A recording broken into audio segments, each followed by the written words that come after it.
ఈ మధ్య కాలంలో భారత్ పట్ల పాకిస్తాన్ స్వరంలో చాలా మార్పు వచ్చింది. గతంలో ఎల్లప్పుడూ విషం చిమ్మే ఆ దేశం ఇప్పుడు ప్రశంసల వర్షం కురిపిస్తోంది. ముఖ్యంగా చంద్రయాన్ 3 ప్రాజెక్టు విజయవంతం అయినప్పటి నుంచి పాక్ నేతలు భారత్ని ఆకాశానికెత్తేస్తూ కీలక వ్యాఖ్యలు చేస్తున్నారు. తాజాగా ఆ దేశ ఎంపీ సయ్యద్ ముస్తఫా కమల్ పాక్ దుర్భర పరిస్థితిని వివరిస్తూ భారత్ సాధించిన పురోగతిని ప్రస్తావించారు. ఓవైపు భారత్ చంద్రుణ్ణి చేరితే పాక్లో మాత్రం పిల్లలు మురుగు కాలువలో పడి చనిపోతున్న ఘటనలో వెలుగు చూస్తున్నాయని పేర్కొన్నారు.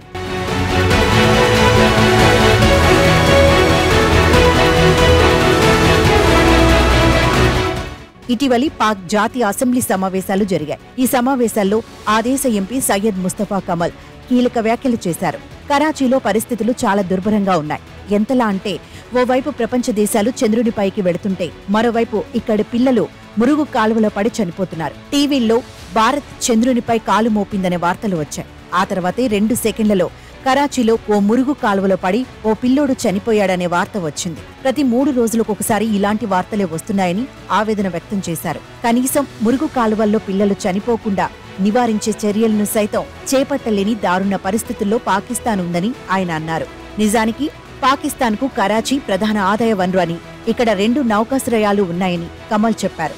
ఈ నగరం పాకిస్తాన్, మధ్య ఆసియా, ఆఫ్ఘనిస్తాన్లకు ముఖద్వారం లాంటిదని అన్నారు. ఈ నగరం నుంచి 68% ఆదాయం సేకరించి దేశానికి అందజేస్తున్నామన్నారు. గత 15 ఏళ్ల నుంచి ఈ ప్రాంతంలో నీరు అందడం లేదని మండిపడ్డారు. వచ్చే కొద్దిపాటి నీటిని కూడా మాఫియా దొంగిలించి ప్రజలకు అక్రమంగా అమ్ముతోందంటూ విరుచుకుపడ్డారు. అంతేకాదు పాక్లో 2.62 కోట్ల మంది పిల్లలు స్కూళ్లకు వెళ్లడం లేదని, పిల్లలు చదువుకోకపోతే దేశ ఆర్థికాభివృద్ధి నాశనం అవుతుందని కమల్ హెచ్చరించారు. గతేడాది భారత అంతరిక్ష పరిశోధన సంస్థ చేపట్టిన చంద్రయాన్ 3 ప్రాజెక్ట్ సక్సెస్ఫుల్ అయిన విషయం తెలిసిందే. దీంతో చంద్రుడి దక్షిణ ధృవంపై కాలు మోపిన తొలి దేశంగా భారత్ చరిత్ర పుటలకెక్కింది.